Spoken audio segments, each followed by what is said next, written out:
오늘은 구약을 읽는 방법이라는 제목으로 함께 말씀을 좀 나누고자 합니다. 그런데 구약을 이야기하기 전에 조금 성경에 대해서 다시 한번 이야기하고 싶은데, 여러분, 성경을 읽는다는 것은 어떤 것입니까? 여러분에게 성경을 읽는 것은 어떤 의미입니까?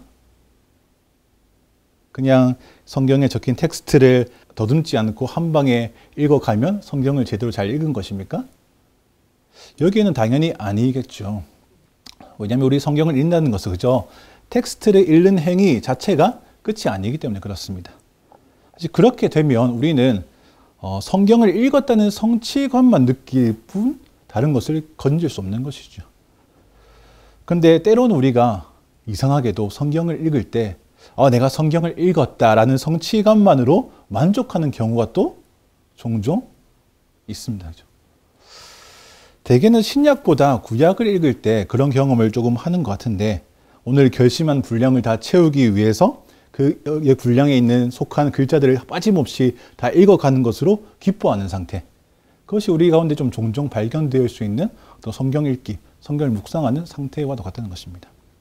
물론 그것을 글자를 빠짐없이 읽는 것만으로도 충분히 의미 있을 수 있지만, 근데 그리스도인이 성경을 읽는다는 것은 그 글자를 다 읽어냈다라는 것 더 넘어서는 이야기인 것이죠. 우리는 성경의 말씀을 그저 문자만 다 읽어서 되는 수준이 아니고 어떤 것입니까? 그것을 넘어서 말씀대로 살아가기 위해 읽는 것입니다. 우리가 성경을 읽는다, 말씀을 읽는다는 것은 말씀대로 살기 위해서 읽는다는 것입니다. 왜냐하면 그것이 하나님께서 우리에게 말씀 주신 이유이기 때문에 그렇습니다. 묵상을 하면 어떤 일이 일어나는가라고 지난주에 얘기했는데, 어떤 일이 일어납니까? 우리가 악인의 길을 걷다가 의인의 길을 걷는, 우리의 길이 달라지는 것이었습니다. 악인의 길이 아니라 의인의 길로 들어서는 삶으로 달라지는 것. 또 의인의 길을 걷다가 도로 악인의 길로 돌아가지 아니하는 것도 말씀을 읽을 때 일어나는 일이라고 했습니다. 죄를 기뻐하지 않고 거룩과 정결을 기뻐하는 것으로, 불의로 가득한 삶이 아니라 정의와 공평과 공의를 실천하는 삶이 되는 것으로, 시기와 질투가 아니라 사랑이 넘치는 삶으로 되는 것, 교만과 오만함으로 남을 잡아뜨리기를 좋아하는 것이 아니라 겸손하게 다른 사람을 일으키는 삶으로 바뀌는 것, 그런 삶을 살아내는 것, 그런 삶을 살게 되는 것이 모두 말씀을 읽고 묵상을 할 때 일어나는 일이다라고 했습니다. 그렇기 때문에 우리에게 말씀을 읽는 것은 사실 그 어느 것보다도 더 중요한 일이겠죠. 근데 우리가 말씀을 읽어도 문제는 이것인데, 말씀을 읽어도 내 마음대로 읽게 되면 어떻습니까? 내 마음대로 살게 되는 것입니다. 근데 반면에 말씀을 주신 하나님의 뜻을 따라서 읽게 되면 우리는 하나님의 뜻대로 사는 것이죠. 내 마음대로 말씀을 읽는 것은 어떤 것이겠습니까? 그 과정은 잘 이해할 수 없어도 내 마음대로 말씀을 읽을 때 나오는 결과물은 어떤 것입니까? 어떤 것이냐면 말씀보다 여전히 내가 위에 있는 것입니다. 여전히 내가 살아서 말씀 위에 내가 있는 상태, 그 상태에서 말씀을 읽었는데 변화되지 않고 여전히 말씀 위에 내 자아와 내 생각과 내 기준이 있는 상태가 내 마음대로 말씀을 읽은 결과물인 것입니다. 말씀을 내 입맛대로 골라서 읽거나 아니면 말씀을 내가 다 안다라고 생각하는 것입니다. 물론 성경의 스토리나 내용 자체가 내일이 지난다고 바뀌지 않죠. 그렇기 때문에 성경을 좀 많이 읽거나 배웠으면 그 스토리는 얼추 다 알 수는 있겠죠. 레위기에는 이런 말씀이 있지, 복음서는 이런 내용이지, 예수님의 어떤 행적을 머릿속에서 떠올릴 수도 있을 것입니다. 그런데 우리가 성경을 묵상하는 이유는 아까 얘기했지만 텍스트를 읽어내기 위해서가 아니고 무엇입니까? 기록된 말씀을 통해서 살아있는 하나님의 음성을 듣기 위해서입니다. 성경에 나오는 그 이야기는 고정되어 있지만 변하지 않지만, 성경을 통해서 우리 가운데 말씀하시는 하나님은 날마다 새로운 분이시기 때문에 구약의 스토리는 다 알아도 그것을 통해 말씀하시는 하나님의 뜻까지 내가 다 안다라고 말할 수 없는 것입니다. 말씀을 내 마음대로 읽는다는 것은 내가 성경 내용 조금 안다고, 성경을 통해 말씀하시는 하나님의 뜻까지도 내가 다 안다라고 여기는 그런 끔찍한 열매, 그 교만함을 가져오는 일이 내 마음대로 말씀을 읽을 때 내가 맺는 열매라는 것입니다. 말씀을 읽었어도 자기 마음대로 읽으면 여전히 내가 말씀보다 위에 있구나를 계속 확인하는 것밖에 되지 않는다는 것이죠. 우리 말씀 한번 읽어보겠습니다. 누가복음 10장 25절에서 29절입니다. 읽겠습니다. 한 율법학자가 일어나 예수를 시험하려고 물었습니다. 선생님, 제가 무엇을 해야 영생을 얻을 수 있습니까? 예수께서 말씀하셨습니다. 율법에 무엇이라 기록되어 있느냐? 너는 그것을 어떻게 읽고 있느냐? 율법학자가 대답했습니다. 내 마음을 다하고 내 목숨을 다하고 내 힘을 다하고 내 뜻을 다해 주 내 하나님을 사랑하라고 했고 또 내 이웃을 내 몸과 같이 사랑하라고 했습니다. 예수께서 대답하셨습니다. 내 대답이 옳다. 그대로 행하면 내가 살 것이다. 그런데 이 율법학자는 자신이 옳다는 것을 보이려고 예수께 물었습니다. 그러면 누가 제 이웃입니까? 한 율법학자가 예수님과 대화를 나누는 장면입니다. 이 율법학자가 하는 질문은 두 가지인데 뭡니까? 25절에서는 선생님, 내가 무엇을 해야 영생을 얻겠습니까? 29절에서는 누가 제 이웃입니까? 하는 것입니다. 아무튼 이 율법학자가 이 성경에서 영생과 이웃이라는 주제를 끄집어내는 것을 보니까 말씀을 그래도 연구를 제대로 한 모양입니다. 말씀에서 완전히 엉뚱한 주제를 가지고 필요 없는 논쟁을 하는 것이 얼마나 많은데 그에 비하면 율법학자는 그래도 성경의 골자는 잘 이해해서 영생과 이웃에 대해서 말씀을 툭 꺼내 놓을 수 있다는 것입니다. 그래서 이 질문만 보면 내가 어떻게 해야 영생을 얻겠습니까? 내 이웃은 누구입니까? 라는 이 질문만 보면 이 율법학자가 참 말씀대로 살려는 것처럼 보이기도 하지요. 그런데 문제는 뭐냐면 이 율법학자의 질문이 아니라 율법학자의 상태입니다. 이 질문마다 율법학자의 상태에 대해서 성경이 말씀합니다. 25절에 어떻게 했습니까? 영생을 얻을 때 율법학자의 태도가 어떻습니까? 예수를 시험하려고 묻습니다. 29절에는 이웃에 대해서 질문할 때 태도가 어떻습니까? 자신이 옳다는 것을 보이려고. 이 율법학자는 말씀을 인용할 수 있고 암송할 수도 있고 또 예수님의 질문에 말씀으로 딱 맞는 답을 할 수도 있지만 근데 그는 말씀보다 자기가 위에 있는 자입니다. 말씀에 겸손하게 반응해서 그 삶을 살아내기 위해 쓴 자가 아니라 그저 이 말씀을 도구처럼 사용하는 자라는 말입니다. 이 율법학자는 말씀을 잘 알지만 다른 사람을 시험하려고 그 말씀을 꺼냅니다. 말씀을 잘 알지만 자기가 옳다는 것을 보이려고 말씀을 꺼내고 말씀에 관해서 이야기하기 시작한다는 것입니다. 말씀을 자기 마음대로 혹은 말씀을 잘못 읽고 있는 사람이 어떤 전형적인 모습인 것입니다. 이런 모습의 대표 주자가 바로 바리새인들이죠. 복음서에서 바리새인들 나올 때마다 예수님을 공격하는데 다 뭘로 공격합니까? 모세 율법은 이런데 어떻게 하느냐? 모세 율법이 이런데 어떻게 하겠느냐? 모세 율법이 이런데 왜 그렇게 하고 있느냐?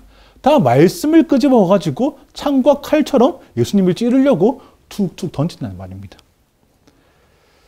말씀을 어떻게 살아낼까라고 고백하는 것이 아니고 말씀으로 죄를 어떻게 잡아뜨릴까?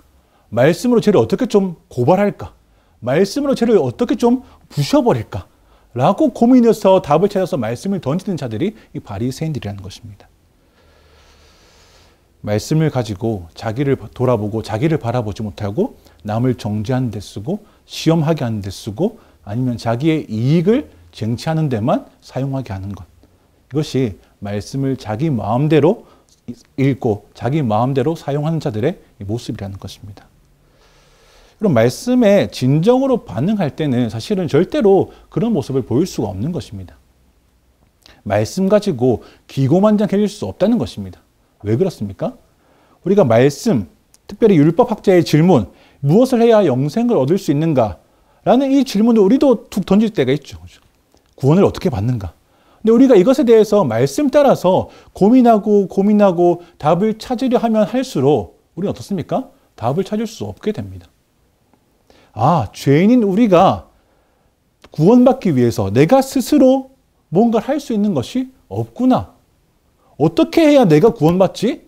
답이 뭐지? 답이 없는 것입니다. 내가 얻거나 내 힘으로 획득하거나 내 힘으로 쟁취할 수 있는 것이 아니기 때문에 그렇죠. 그래서 우리가 그것을 계속 묵상할수록 말씀을 보면할수록 이 일이 나에게 달린 일이 아니고 전적으로 우리 하나님께 달린 일이다. 그분이 시작하셨으니 그분이 마치실 것이다 라는 것입니다. 그렇기 때문에 우리의 구원, 내 구원받는데 하나님 나도 좀 손을 좀 거드리겠습니다 라거나 하나님 내 구원에 나도 이만큼의 지분이 있지요 라고 말할 수 있는 것이 요만큼도 없다는 것이죠.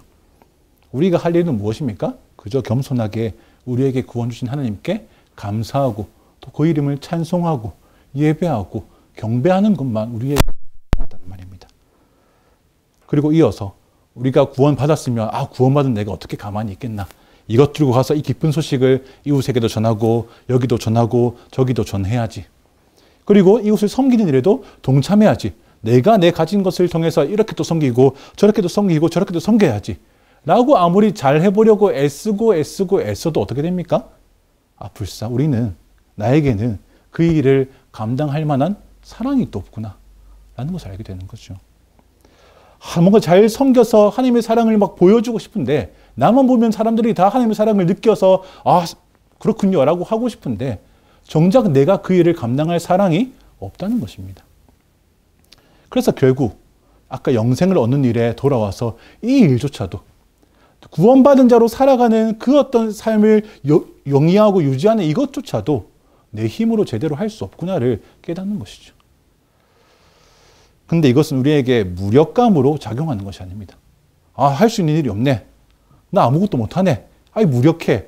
풀썩 하는 것이 아니고 내가 할 수 없네 여전히. 이것은 나에게 사랑이 없으니까 그런데 나에게 사랑을 충만하게 부어주시는 그 하나님의 사랑으로 내가 채워질 때에만 그 사랑이 나를 통해서 흘러가겠구나. 나한테 없는 사랑을 만들어서 주는 것이 아니라 나한테 넘치도록 주시는 하나님의 사랑을 내가 그냥 흘려보내는 거구나를 깨달을 때 그것은 더 이상 우리에게 무력감이 아니고 우리가 유일하게 잡을 수 있는 하나의 방법이라는 것입니다. 그래서 오히려 하나님의 것으로 우리가 구원을 받고 하나님의 것으로 구원 이후의 삶을 살아가는 것이 전적으로 나의 삶이구나를 언제 깨닫는다고요? 말씀을 읽을 때 깨닫는 것입니다. 이런 일련의 모든 과정들이 다 말씀에 진정으로 반응하게 될 때 말씀을 제대로 읽을 때 일어난다는 것입니다. 말씀을 내 맘대로 읽으면 이 율법학자처럼 말씀을 다른 사람 정죄하고 다치게 하고 시험하는 데도만 가져다 쓰지만 근데 말씀을 제대로 읽기 시작하면 내가 살아서 날뛰는 것이 아니라 하나님께서 나를 통해 일하시는 것을 기대하게 된다는 것입니다. 나는 죽고 예수가 사는 삶. 이거 굉장히 좋은 그냥 캐치프레이즈인 줄 알았더니 아니네. 내 삶이 그렇게 되네라는 것입니다. 자기 성취가 아니라 자기 부인을 이루며 살아가는 삶이 가능하구나를 말씀을 통해서 깨닫고 그렇게 살아낼 수 있다는 것입니다. 그렇기 위해서 여러분 정말 우리는 성경을 잘 읽어야 되겠습니다. 다시 읽는다고 얘기했지만 사실은 성경을 들어야 되겠습니다. 우리가 저번 시간에 얘기했지만 우리가 성경을 내가 편한 곳에서 읽고 있는 이 모습은 이 기독교 역사에서 비교적 최근의 일이죠. 그죠? 근데 대부분의 어떤 기독교 역사에서 그리스도인들에게 말씀은 어떤 것이었습니까? 듣는 것이었습니다.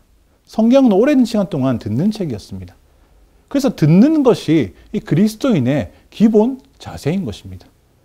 여러분 그리스도인은 하나님의 말씀을 듣는 자들이고 또 하나님께서 하신 말씀 듣기를 갈망하는 자들입니다. 하나님 나에게 말씀해 주셔서 내가 그 말씀 듣기를 고대하는 자가 그리스도인입니다. 성경이 지금 우리에게 읽는 것으로 형태는 바뀌긴 했지만 그리스도인의 이 기본 자세는 달라지지 않는 것이죠. 우리는 기록된 말씀을 읽으면서 동시에 우리에게 말씀하시는 그 살아있는 음성을 들어야 한다는 것입니다. 말씀을 묵상하고 읽으실 때마다 그 살아있는 음성 들으시기를 축복합니다. 이제 구약을 읽는 방법에 대해서 이야기 좀 해보고 싶습니다. 여러분 구약을 읽으실 때 막힘없이 술술 읽혀지십니까? 그러신 분도 있을 수 있고 아닌 분도 있을 수 있죠. 근데 만약에 구약이 좀 읽는데 문제가 있다라고 할 때 그 문제는 보통 어떤 것입니까? 구약을 읽어가는데 막히는데 그 막히는 이유가 뭡니까 보통? 그죠. 배경을 잘 모른다. 잘 모른다는 것입니다. 그래서 그런 것에 어떤 여러 가지 총체적인 감정은 뭡니까? 어렵다는 것이죠. 구약 너무 어렵다. 여러분 구약을 처음 이제 마음 잡고 통째로 읽어보는 게 처음이 언제입니까? 그걸 이제 기억하시는지 잘 모르겠지만 제가 구약을 딱 마음 잡고 통으로 한번 읽었던 것은 고등학교 2학년 때인데, 그때 왜 읽었냐면 제가 고1 때 교회 나가서 열심히 신앙생활 해가지고 1년 뒤에 세례를 받게 되었습니다. 근데 세례를 받을 때 저희 교회에서 세례 주는 조건이 매주일 뭐 1시간씩 공부하는 게 한 두 달인가 세 달인가 됐었고, 이것을 다 해야 되고 또 세례를 받으려면 성경 통독 1독을 하고 와라 이렇게 됐습니다. 어쨌든 그게 이제 저에게 주어진 과제였고, 그 세례를 받기 위해서 그 과제를 받았는데, 뭐 주일날 참석하는 거야 뭐 몸만 가면 되니까 오케이 했는데, 근데 통독하는 것은 제가 왜 그런지 모르겠지만 조금 만만하게 봤습니다. 그래서 한 3개월 동안 시간이 주어졌지만 2개월 다 까먹고, 2개월에 일주일 또 까먹고, 2주 까먹고, 3주 까먹어서 한 주 남았을 때 성경을 읽어야 되는구나. 내가 세례 받으려면 성경 읽으라 그랬는데, 내가 성경 일독 안 하고 세례 받기 좀 그래가지고, 그때 고등학교 2학년 때니까 제가 그때 수업 마치고 야자라는 걸 했습니다. 아십니까? 3시간 또 야자를 하는 게 있었는데, 그 시간 일주일 내내 성경만 읽기 시작했어요. 왜냐면 세례 받아야 되니까. 근데 너무 힘들더라고요. 네. 근데 그때 처음 이제 구약을 이제 창세기부터 진지하게 읽기 시작했는데, 읽으면서 여러분 저는 엄청난 혼란에 빠졌습니다. 내가 지금 이걸 읽고 있긴 한데, 이걸 읽고 있다고 해야 되나? 라는 마음이죠. 아까 말한 대로 제가 그냥 구약을 글자만 다다다다다다다다다다다 읽어가고 있다는 말입니다. 아까 사실 그 얘기 제 얘기인 것입니다. 사실 그때는 그 글자를 다 읽어가는 것조차도 버거웠습니다. 이게 알 수 없는 어떤 단어, 한글인데 한글 아닌 것 같은 그런 느낌적인 단어들. 이게 사람 이름인가 아닌가도 헷갈린 단어. 사람 이름이라면 어디에서 끊어서 읽어야 되는지 전혀 알 수 없던 무지한 상태였기 때문에, 이런 것들이 다 버무려져 가지고 제가 야자 3시간 동안 느낀 것은 나 난독증인가 하는 것. 그런 이제 자괴감까지 나는 거. 나중에 제가 그렇게 구약에 읽기 힘들어 가지고 혼자 결론 내리기를, 내가 믿음이 없어서 그렇다. 그렇게 결론 내렸어요. 혼자서 고2 때. 내가 믿음이 없으니까 이 성경이 안 읽어지고 하나님 성경 읽는 것을 방해하는구나, 이런 느낌으로. 근데 나중에 이제 같이 세례받는 이제 교회 형 누나들이 있어가지고 깊이 얘기하다 보니까, 저 다 그렇다는 거죠. 이게 나한테만 일어나는 일이 아니고 처음 성경 읽는 모든 자들이 겪는 또 보편적인 경험이구나를 깨닫고 위로받기 시작했습니다. 근데 놀라운 것은 여러분, 저는 그때는 어거지로 일독해가지고 세례를 받았는데, 그 이후로 약간 오기가 생겨가지고 내가 진짜 난독인가를 시험하기 위해서 천천히 읽기 시작했어요. 놀라운 것은 그렇게 하다 보니까, 좀 계속 읽다 보니까 구약이 깨달아지는 거죠. 혼자 문득 깨달아져가지고, 너무 놀라서 지금 내가 깨달은 게 맞는지 그때 고등부 목사님한테 문자 보내가지고, 제가 방금 이렇게 깨달았는데 맞습니까? 라고 계속 문자를 보내게 됐어요. 근데 거기에 대부분 사실 얼토당토 안 한 것들이었고, 그 중에 소수만이 지금 제가 생각해도 어떻게 그때 그렇게 깨달았지? 라고 할 만큼 이제 깊이 있는 깨달음이 있었죠. 이 성령님 도우신 거죠. 어쨌든 그렇게 처음에는 구약이 깨달아지지 않다가 내가 난독인가 싶다가 계속 읽고 하니까 성령의 도우심으로 혼자서 깨달아지는 역사까지도 가더라. 근데 말하고 싶은 건 뭐냐면, 구약은 어렵다는 것입니다. 그럼 구약을 읽으면 어렵습니다. 왜 어렵지라고 고민하시면 위로 받으시기 바랍니다. 원래 어려운 겁니다. 근데 사실 어렵다는 말보다 좀 더 명확한 건 뭐냐면, 구약이 우리에게 낯설다는 것입니다. 구약은 사실 신약도 마찬가지인데, 성경은 사실 우리를 위해서 기록된 것은 분명한데, 그런데 우리에게 기록된 것, 우리가 기록한 것은 아니죠. 이게 21세기의 화법이나 문법이나 어떤 그런 것에 이제 문화에 맞게 21세기 가치관에 바탕을 두고 기록된 것이 아니고, 이 구약이면 고대 이스라엘, 이 고대 히브리인들의 세계 안에서 기록된 것이죠. 그래서 모세 때는 뭐 기원전 한 1500년 정도고, 마지막 말라기도 기원전 400년 되지 않습니까? 그러니까 그때로부터 이미 엄청난 시간이 흘러서 지금 2021년이 끝나는 지경까지 와 있는데, 그때로부터 시간적인 배경뿐 아니라 그들이 주로 쓰던 어떤 글의 표현 기법, 아니면 강조 기법, 방법, 이 구조 등이 지금 우리가 쓰는 것하고 완전히 다르기 때문에 그 낯선 것이 우리 가운데 어려움으로 오는 거죠. 예를 들면 지금 우리가 글쓰기를 배울 때, 제 옛날 글쓰기 배울 때 그렇게 봤는데, 반복하는 건 안 좋다. 같은 단어를 계속 반복해서 쓰는 것은 글쓰기의 꽝이야.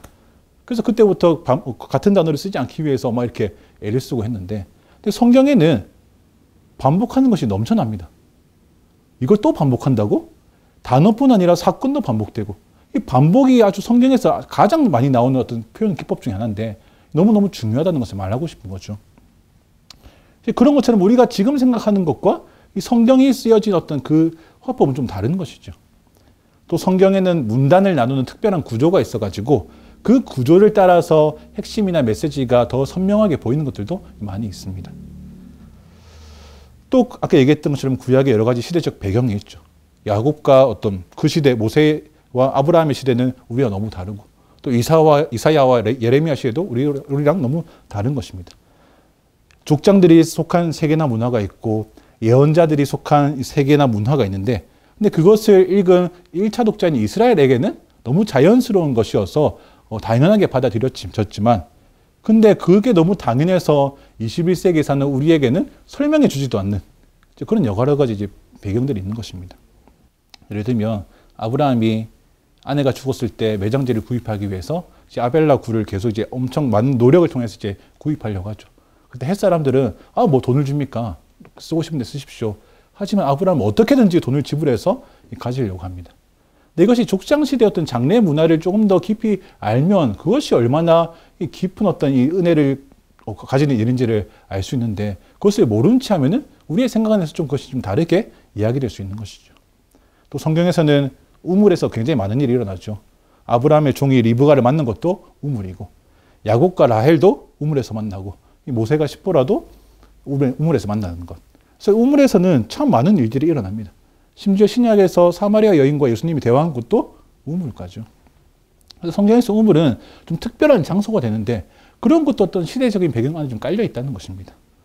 아브라함이 자기 아내를 누이라 속이는 장면도 우리가 지금은 너무 많이 들어서 익숙하다 느껴지지만 사실은 굉장히 괴이한 일입니다. 우리가 들었을 때. 처음 들으면 하는 거죠. 그래서 구약의 배경을 아무 도움 없이 혼자 깨달아 아는 것은 굉장히 힘든 일입니다. 그렇기 때문에 우리가 그 안에서 어렵고 힘들고 고독함과 이제 혼자서만의 싸움을 계속 하는 것이죠. 그런데 여러분, 그것들이 구약을 읽기 어렵게 만드는 문제 중에 하나인데, 그런데 진짜 구약을 어렵게 만드는 것은 그런 정보의 부재, 지식의 부재에 있지 않습니다. 오히려 그런 것들, 그런 정보들은 완벽하진 않지만 굉장히 많이 나와 있기 때문에 좀 검색이나 좀 이렇게 책을 좀 몇 개 구입하시면 금세 또 찾아서 알 수 있습니다.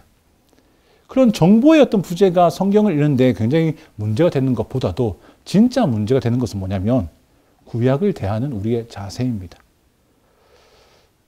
그것이 구약을 어렵게 만드는데 그 어려움은 약간의 오해로부터 시작합니다. 그러니까 이런 거죠. 성령은 하나님 말씀이지. 하나님 말씀이니까 기록한 그대로 지켜야 되겠지? 구약에 이런 말이 기록되어 있네? 하나님 말씀이니까 문자 그대로 이것을 우리가 지켜야 되나? 이런 어떤 질문들. 근데 이것이 또 뭐 검색한다고 나오지도 않고, 우리 검색하면 이단들만 나오고 이렇게 해서 찾기가 너무 힘든 거죠. 아니면 어떤 성경의 어떤 내용은 지금 현대적인 감성으로 윤리로 볼 때 좀 선을 넘은 것 같은데? 이거 어떻게 이해해야 되지? 이런 것들. 오히려 이런 것들이 우리가 구약을 읽는데 방해가 되고 어렵게 느껴지는 것입니다. 이런 고민들이 사실 읽다 보면 심심찮게 찾아오고 그 고민들의 답이 명확하지 않으면 우리는 좀 미궁에 빠져서 구약을 더 읽기가 힘들어질 수 있는 것입니다. 여러분, 지난주에 얘기했지만 말씀을 먹기 위해서는 준비가 필요하다고 그랬습니다. 바나나를 먹기 위해서는 뭐가 필요합니까? 껍질을 까야 먹고, 생선을 먹으려면 뼈를 발라야 먹듯이 이 말씀을 먹기 위해서도 잘 먹기 위한 준비가 필요한데 이 구약은 조금 더 그렇다는 것입니다. 여러분, 말씀 안에 있는 진리는 이 구약 시대라는 문화라고 하는 껍질이 있습니다. 이 껍질이라는 말이 좀 그러니까 옷이라고 하겠습니다. 하나님의 진리는 구약 시대의 문화라고 하는 옷을 입고 있습니다. 근데 그 옷에 대한 이해가 없으면 그 옷이 너무 화려하기 때문에 그 화려한 옷 때문에 그 하나님이 진짜 하시고자 하시는 메시지가 가리워져 버립니다. 메시지가 가리워져서 그 옷 자체에 지나치게 의미를 부여해 버리면, 그렇게 되면 애초에 하나님께서 사용하신 그 옷의 역할을 넘어서서 우리가 이해하게 되는 것입니다. 음식을 제대로 먹기 위한 준비, 구약의 옷이 아니라 구약의 메시지에 집중하게 하는 준비가 우리가 그것을 뭐라 부르냐면 해석이라고 부릅니다. 구약에는 특별히 해석하지 않아도 곧장 먹을 수 있는 것들이 있는가 하면 해석하지 않고 먹으면 탈이 나는 것도 분명히 있습니다. 오늘은 그 구약의 어떤 해석의 틀을 다 이야기할 수는 없고 아주 중요한 몇 가지만 좀 말씀을 드리려고 합니다. 여러분, 구약을 읽고 묵상하실 때 잊어서는 안 될 아주 중요한 또 가장 큰 틀이 있는데 그게 뭐냐면 이것입니다. 우리에겐 뭐도 있다? 신약도 있다는 것입니다. 지금 구약 이야기하는데 이게 무슨 말장난입니까? 여러분, 근데 이게 너무너무 구약을 읽는데 중요한 해석의 틀입니다. 우리가 너무 쉽게 자주 잊어버리는 것이기도 합니다. 우리에게 신약이 있다. 우리 요한복음 5장 39절 한번 읽어보겠습니다. 시작. 너희가 성경 안에서 영생을 얻을 수 있다는 생각에 성경을 열심히 연구하는구나. 성경은 바로 나에 대해 증언하고 있다. 이때가 예수님 말씀인데 이때가 아직 신약이 쓰이기 전이기 때문에 여기서 성경은 구약을 얘기하는 것이겠죠. 율법. 예수님께서 그럼 구약을 어떻게 읽어야 되는지 이 성경의 해석의 틀을 한 방에 딱 제시해 주는 장면입니다.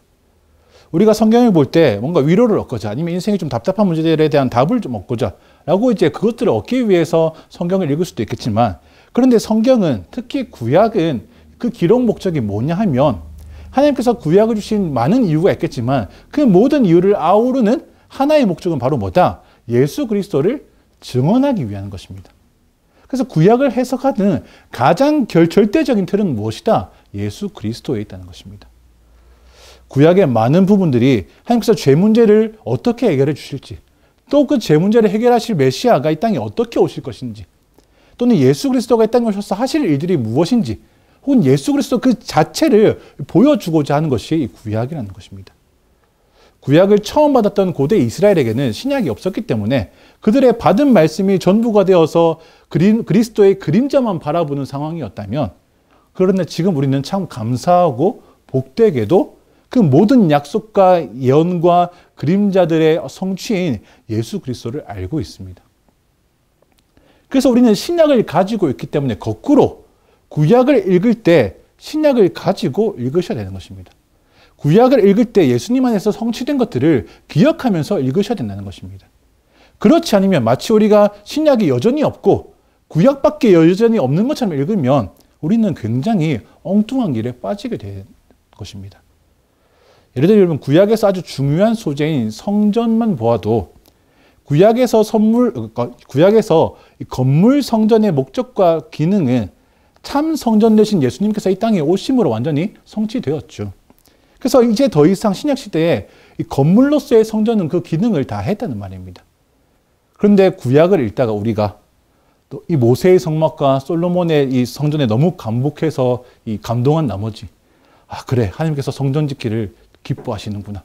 앞으로 내 남은 일생을 다 성전을 지어서 그 안에서 제사 한번 드리는 것으로 내 인생을 마감해야겠다 라고 얘기한다면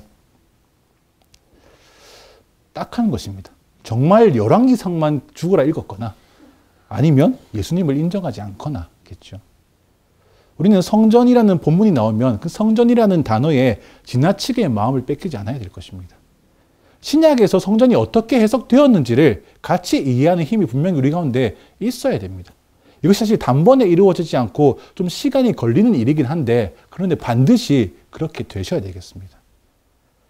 성전뿐 아니라 여러분, 레위기에 있는 어떤 번제나 소제, 화목제 이런 이제 제사법에도 너무 마음이 매료된 나머지, 레위기를 읽다 보니까 하나님 분명히 5개의 제사를 하려고 하셨는데 그만하라고 하신 적이 없는 것 같은데 지금 왜 안 하지? 나라도 해야겠다 라고 하면서 자기 집에 제단을 만들고 소와 양을 산채로 잡아가지고 각을 들고 태우는 일을 하면, 떡을 죽을 일마다 한다면, 이것도 마찬가지로 레위기만 죽으라 파고 있거나 아니면 예수님이 이 땅에 오시지 않았다라고 그렇게 고백하는 거거나 둘 중에 하나라는 것입니다. 또 매주 그렇게 산채로 동물을 잡아서 각을 뜨는 곳이 있다면 아마 그날로 동물학대로 신고당할 것입니다. 우리에게 무엇이 있다? 신약이 있음을 기억하면서 읽어야 되는 것입니다. 이렇게 우리 죄를 위해 레위기를 읽으면서 이 동물들이 매일같이 피를 흘리며 죽임을 당했구나. 근데 이것이 무엇을 위해서? 이 제사를 한 번에, 그리고 단번에 완전하게 이루신 예수 그리스도의 죽음을 이들이 먼저 그림자로 보여주는 것이구나 라고 그렇게 제사법을 해석하는 것입니다. 그래서 우리에게 할 일은 제사법을 따라서 하는 것이 아니라 그 제사법을 통해서 그리스도를 보여주시고 오게 하신 하나님께 감사하고 찬양하고 고백하는 것입니다. 이렇게 구약에 기록되어 있다고 해서 올해 당장 내일 모레 있는 송구영 신예배 때 우리 화목제 한번 드리자. 그래서 각을 동물을 잡아서 이렇게 하면 안 된다는 것입니다. 구약을 읽을 땐 분명히 해석이 필요하고 그 해석의 가장 절대적인 기준은 예수 그리스도이시다. 그러므로 여러분 구약을 읽을 때 항상 예수님을 그리스도를 기억하시면서 읽으셔야 되겠습니다. 이 방금까지 내용이 어떤 구약에 있는 내용을 너무 이제 산채로 현대 시점에 가져와서 하는 게 문제였다면 반대로 현대적인 감성을 갑자기 구약에 확 집어넣는 것도 문제가 됩니다. 우리가 지금 양 한 마리를 각을 뜨면 동물학대로 이제 신고당할 수 있겠죠. 근데 이것을 뒤집어서 어떤 사람들은 하나님은 왜 이렇게 동물 학대를 통해서 제사 받기를 좋아하시지? 라고 고민하는 사람들이 있습니다. 그렇게 마음 어려워하면 안 된다는 것입니다. 아주 곤란한 일입니다. 전 실제로 이런 질문을 진지하게 하는 사람을 본 적이 있습니다. 그분 너무 동물을 사랑하셔가지고 구약을 읽을 때마다 동물들이 죽어나가는 게 너무 마음 아파서 구약을 못 읽겠다는 것이죠. 딱히 할 말이 없었습니다. 이런 질문은 사실 감수성이 되게 풍부해 보이고 또 참신한 것처럼 보이지만 사실 그런 어떤 질문과 태도는 아까 그 율법학자와 비슷한 것입니다. 자기의 생각이나 기준을 말씀 위에 두고 말씀을 내려다보고 있는 것이죠. 하나님은 제사법을 통해서 말씀하고 하시는 게 뭐였습니까? 우리의 죄를 구속하실 예수 그리스도의 죽음과 그 의미를 실컷 말씀해 주고 계시는 것인데 그런 것에 아랑곳하지 않고 왜 동물을 죽입니까? 라고 따지는 건 하나님의 입을 딱 틀어막고 내 말만 하겠다는 것과 다른 게 없는 것이죠. 여호수아가 가나안 땅을 정복하는 그 장면을 읽으면서 그 장면을 통해서 하나님은 자신의 백성들을 하나님께서 어떻게 지키시고 승리하게 하시는지를 보여주는 것인데 그런 것엔 아랑곳하지 않고 왜 남의 성을 무너뜨리고 왜 남의 성에 불 지르고 왜 침략을 정당화시킵니까? 라고 한다면 그 사람은 애초에 하나님이 무엇을 말씀하신지에는 관심이 없는 사람인 것입니다. 여러분 이런 질문들이 필요할 때도 있습니다. 또 해야 할 때도 있을 수 있습니다. 근데 대부분 그런 것들은 사변적인 것에 불과해서 대부분은 답을 내릴 수 없어서 논쟁하기를 좋아하는 자들에게만 기쁨이 되는 질문들입니다. 근데 우리는요, 그런 지적 유희보다 우리에게 더 중요한 것은 성경을 통해 하나님께서 우리에게 무엇을 말씀하시는가인 것입니다. 성경은 바로 나에 대해 증언하고 있다라고 하신 예수님의 말씀을 기억하시길 바라겠습니다. 또 두 번째, 구약을 읽는 커다란 틀은 또 무엇이냐면 구약 전체가 하나의 이야기, 내러티브라고 하는데 하나의 이야기로 되어 있다는 것입니다.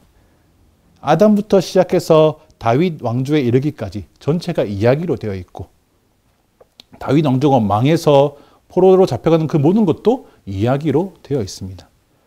제가 구약에 대해서 들었던 질문 중에 또 많은 사람들이 하는 질문이 뭐냐면 아니 우리나라 역사도 아니고 고대 이스라엘의 역사를 왜 그렇게까지 일일이 알아야 하느냐는 것입니다. 어떻게 생각하십니까? 우리가 구약 역사를 읽고 이해하는 것을 마치 어떤 학생이 세계사를 공부하고 하는 것처럼만 생각한다면 그 말이 맞습니다. 우리나라 역사도 샅샅이 알지 못하는데 남의 나라 역사를 알아서 뭐하냐라는 말이요. 그런 면에서는 맞을 수 있겠지만 그런데 그리스도인들이 구약 역사를 읽고 묵상하는 것은 학위나 점수를 따기 위한 그런 공부하는 것과는 다르게 읽는 것이죠. 그러면 성경의 역사는 단순하게 기록을 따라서 연대기가 남겨진 것이 아니고 하나님께서 고대 이스라엘의 역사 속에서 무엇을 하셨느냐가 남아있는 이야기입니다. 구약에 있는 역사서들은 과거 사건들을 그냥 나열하기 위해서 해놓은 어떤 정보집이 아니고 그 안에서 일하시는 하나님의 뜻이 무엇인지를 전해주기 위해서 기록된 것이라는 말입니다. 그렇게 애초에 여러분 구약 역사가 어떤 세상적인 관점이나 이 사건을 따라서 기록되어 있지 않고 아주 신학적인 사관, 하나님의 어떤 그 역사를 바라보는 그 관점으로 기록되어 있는 것입니다. 창조로부터 시작해서 이스라엘의 족장 세대를 다 지나서 왕국이 되고 또 멸망하고 포로가 된 후에 다시 돌아와 성전을 재건하고 하는 그 모든 것들이 하나님의 관점 안에서 기록되어 있다는 것이죠. 아담부터 시작해서 열왕기에서는 더 크게 돋보이는 것인데 한 사람의 성공과 실패, 한 민족의 성공과 실패, 한 나라의 성공과 실패, 한 왕의 성공과 실패를 가르는 기준이 모두 뭐다? 하나님하고의 관계가 어떠한가에 달려있다라고 성경은 이야기합니다. 열왕기서에 39명에서 40명 정도의 왕이 나오는데 그 왕들을 판단해서 이 왕은 조금 좋은 왕이고 이 왕은 악한 왕이다라고 분명히 구분하는 기준이 있습니다. 보통 세상 역사에서는 뭘로 구분합니까? 잘 모르지만 일반적으로 알기에는 이 부국간격을 얼마나 잘 이루었는가, 이 왕의 업적을 따라서 조금 이렇게 판단될 수 있겠죠. 근데 성경은 그런 업적으로 왕을 판단하지 않고 뭘로 판단합니까? 그 왕이 다윗의 길을 따랐는가, 아니면 그 왕이 여로보암의 길을 따랐는가로 결정된다는 것입니다. 그 왕이 외교적으로 어떤 업적을 이루어서 나를 얼마나 잘 살겠는가는 성경에서는 그렇게 큰 관심은 아닙니다. 그 왕이 하나님을 의지하는가, 그 왕이 하나님이 아니라 다른 나라 왕들을 의지하는가, 이것이 성경이 그 왕들을 판단하는 기준이라는 것입니다. 왕뿐 아니라 아담부터 시작해서 모든 이스라엘의 역사 가운데 있는 주요 인물이 다 그렇게 판단되어지고 평가되는 것이죠. 그래서 우리가 구약 역사를 읽을 때 구약 역사를 제대로 읽는다는 것은 그저 인명과 지명을 빠짐없이 달달 외우는 것보다도 그 왕들의 이야기와 역사 이야기를 통해서 하나님 우리에게 무엇을 말씀하시고 있는가를 염두에 두고 있는 것이 그것을 훨씬 더 잘 읽는 것입니다. 내 믿음의 삶은, 지금 내 삶은 다윗의 길을 따라가고 있는가, 여로보암의 길을 따라가고 있는가라고 우리가 그것을 기억하면서 그것으로 고민하고 또 그것 때문에 아파하는 것이 우리 가운데 필요하다는 것입니다. 세계사를 공부하는 것이 아니고 우리의 삶을 살아내기 위한 방법이라는 것입니다. 또 그 구약의 아주 긴 역사는 아주 압축되어서 우리 삶 가운데 그대로 펼쳐지기도 합니다. 이 말씀을 묵상하다 보면 모두가 다 경험하는 것이기도 한데, 아, 지금 내 상황이 노아의 때와 같구나. 아, 지금 내 상황이 이 다니엘처럼 마음을 정화해야 되는 때구나. 지금 내 상황이 마치 포로로 끌려간 이스라엘 같네. 지금 내 상황이 예레미야처럼 시대를 향해서 선포해야 될 때네. 지금 내 상황이 무너진 성전을 재건하는 것처럼 다시 일어나야 되는 때네. 라고 깨닫게 되고 알게 되고 그것으로 기도하게 되는 것. 구약의 역사가 우리의 삶 가운데서 동일하게 펼쳐질 때 나는 지금 어디에 서 있는가?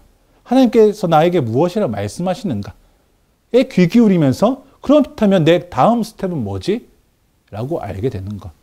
그것이 구약의 이야기, 이 구약의 내러티브가 우리에게 주는 좋은 양식입니다. 여러분, 구약의 모든 이야기 속에서 예수 그리스도를 만나시기 바라겠습니다. 구약의 모든 이야기 속에서 내가 지금 어디에 서 있지? 하고 자기의 상태와 자기의 얼굴을 보시기를 바라겠습니다. 또 그 우리의 혼란스러운 삶 가운데 말씀으로 역사하시고 또 말씀 가운데 질문하시는 하나님을 경험하시기를 축복합니다. 그래서 여러분, 우리가 말씀을 읽을 때 또 말씀을 우리 가운데 가득 채울 때 이 율법학자처럼 누군가를 시험하거나 아니면 자기가 옳은 것을 증명하기 위해서 말씀 보는 게 아니고 기록된 말씀 안에서 살아있는 음성으로 말씀한 하나님을 경험하시기를, 그 하나님 만나셔서 우리가 하나님 말씀과 뜻을 살아가는 그 기쁨이 얼마나 큰 것인지를 발견하고 또 그렇게 살아갈 힘이 우리 가운데 저절로 생기는 기쁨을 또 경험하시기를 축복합니다. 말씀 읽으시기 바라겠습니다. 기도하겠습니다.